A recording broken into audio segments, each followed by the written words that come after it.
पर तुम देना फेंक, मातृभूमि पर शीश चढ़ाने जिस पथ जाए वीर अनेक। मुझे तोड़ लेना वनमाली, मुझे तोड़ लेना वनमाली, उस पथ पर तुम देना फेंक, उस पथ पर तुम देना फेंक, मातृभूमि पर शीश चढ़ाने, मातृभूमि पर शीश चढ़ाने जिस पथ जाए वीर अनेक, जिस पथ जाए वीर अनेक, जिस पथ जाए वीर अनेक, वीर अनेक। चाह नहीं मैं सुरबाला के गहनों में गूथा जाऊं, चाह नहीं प्रेमी माला में बिंद प्यारी को ललचाऊं, चाह नहीं मैं सुरबाला के गहनों में गूथा जाऊं।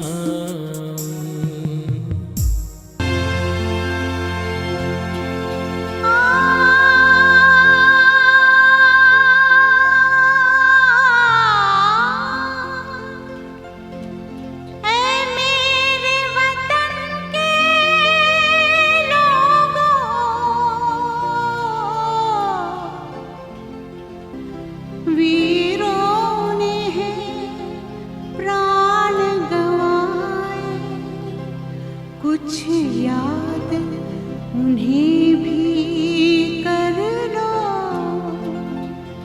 कुछ याद उन्हें भी कर लो,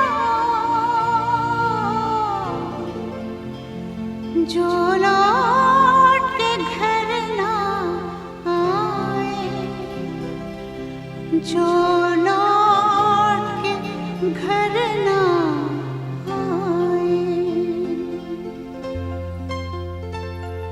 चाह नहीं देवों के सिर चढ़ूं इतराते, मुझे तोड़ लेना वनमाली, देना उस पथ पर फेंक, मातृभूमि पर शीश चढ़ाने जिस पथ पर जाएं वीर अनेक, जिस पथ पर जाएं वीर अनेक, जिस पथ पर जाएं वीर अनेक।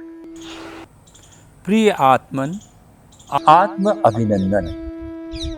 आज मैं आपसे बलिदानों की पवित्र भूमि से बात कर रहा हूं और इसकी यश कीर्ति की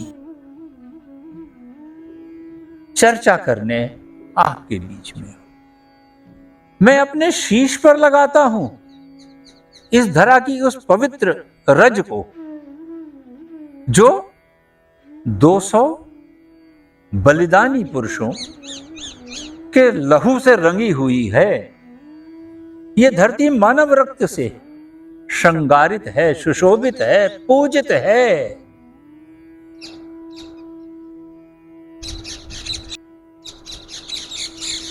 दस 10,000 मराठा फौज इस भूमि के एक छोटे से टुकड़े के लिए एक छोटे से राज पर चढ़ बैठी। नैकाही की इस पवित्र भूमि में किसी एक या अनेक अमर बलिदानियों का नाम लेना मेरा तात्पर्य नहीं। मैं तो एक तीर्थ यात्रा में आया। मेरे लिए तो नैकाही की यह भूमि एक पवित्र तीर्थ है, किसी देवालय जैसी पवित्र तीर्थ भूमि है यह मेरे लिए। लेकिन फिर भी अगर मैं कुछ वीर शहीदों के नाम यहाँ लेकर उन्हें व्यक्तिगत रूप से अपनी श्रद्धांजलि ना दूं, पुष्पांजलि ना दूं, भावांजलि ना दूं, तो यह तीर्थ यात्रा अधूरी रहेगी। हम शिव के मंदिर में जाते हैं तो ओम नमः शिवाय ही तो कहते हैं। तो आज जब मैं नैकाहे की समरंगण भूमि में आया हूँ, तो क्यों नहीं मैं कलचुरी के बहादुर सिंह जी को नमन करूं? क्यों नहीं मैं रायपुर कलचुरी के ही श्याम सिंह जी का वंदन करूं? क्यों नहीं मैं गोपाल बघेल का अभिनंदन करूं, उनकी वीरता के आगे नतमस्तक हूं? क्यों नहीं मैं रैकवार जिन्होंने अपने प्राणों का सर्वोच्च बलिदान कर दिया, उन्हें नमन करूं? क्यों नहीं मैं शाहरू राम पाठक, जो ब्राह्मण होकर भी, ज्ञान की पोथी पढ़कर भी, जिन्होंने मातृभूमि की रक्षा के लिए तलवार उठा ली, उन शाहरू राम जो ज्ञान के तो देवता थे, लेकिन जो शौर्य के, पराक्रम के और बलिदान के भी देवता बन गए, ऐसे ब्राह्मण कुल में कर जन्मे हुए अमर बलिदानी शाहरू राम जी का अभिनंदन करूं?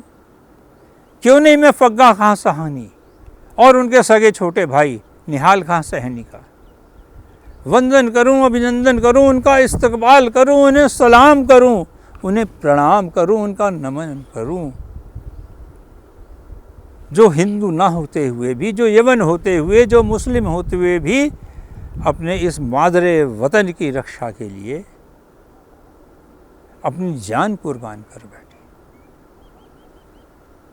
तो यह है अमर बलिदानों की भूमि, जिसमें क्षत्रिय, ब्राह्मण, पिछड़े वर्ग, यवन, मुस्लिम, सबने किसी बिना भेदभाव के अपना सर्वोच्च बलिदान दिया, और वह सब के सब हमारे लिए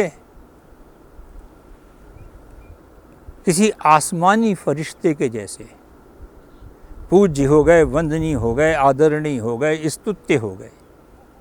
मैं उन सब हुतात्माओं को नमन करता हूँ, प्रणाम करता हूँ, जिन्होंने इस सम्रांगण भूमि में मुट्ठी भर होते हुए 10,000 की फौज, और वो भी मराठा फौज के सामने आत्मसमर्पण नहीं किया, बल्कि उनको मार भगाया। और उस मराठा फौज का जो नायक था, उसका नाम भी नायक था, उसकी यही लीला, उसके जीवन की लीला, यही लीला नैकाही की इस पृथ्वी पर समाप्त कर दी। तो यह ऐसे अद्भुत वीरों की, अद्भुत बलिदानियों की मातृभूमि है, रणभूमि है, समरांगण भूमि है। इसको जितना प्रणाम करो, इसके जितने गुणगान गाओ, जिसका जितना वंदन करो, जितना अभिनंदन करो, कम है। राग द्वेषो मनोधर्मो न मनस्ते कदाचन, निर्विकल्पोसी बोधात्मा निर्विकारा सुखम चर। अर्थात राग और द्वेष मन के धर्म हैं, हे आत्मन तुम्हारे नहीं। न तो तू मन है, न तो तू तन है, न तो बुद्धि है, न तो विचार है। तू तो निर्विकल्प है, निर्विकार है, बोध रूप आत्मा है। तू सत्य है, तुझ में ही संपूर्ण देवत्व का विचरण है। हे मेरे प्रिय आत्मन, इसीलिए जब मैं आपसे संबोधित करता हूँ, आपको संबोधित करता हूँ, तो आपके तन को, आपके मन को, आपकी बुद्धि के, आपके विचारों को संबोधित नहीं करता। मैं सीधे सीधे आपकी परम पुण्य दिव्य अमर आत्मा से अपनी आत्मा को एकाकार करते हुए सत्य कहता हूँ। वाणी झूठ बोल सकती है, जिह्वा कंपित हो सकती है, असत्य बोल सकती है, बुद्धि स्वार्थ से, राग से और द्वेष से परिपूर्ण हो सकती है। लेकिन यह जो आत्मा है, यही तो आपके अंदर विराजित परब्रह्म परमात्मा है। यह अजर है, यह अमर है, यह शाश्वत है, यह शांति की मूर्ति है और साक्षात ये देवता की मूर्ति है। तो हे मेरे प्रिय आत्मन, तुम्हें मेरा शत शत आत्म अभिनंदन। ने कहा ही कि इस पवित्र बलिदान भूमि की ये जो पाषाण शिलाएं हैं, ये जो पत्थर हैं, ये मुझसे बात करते हैं। ये पाषाण मुझसे कहते हैं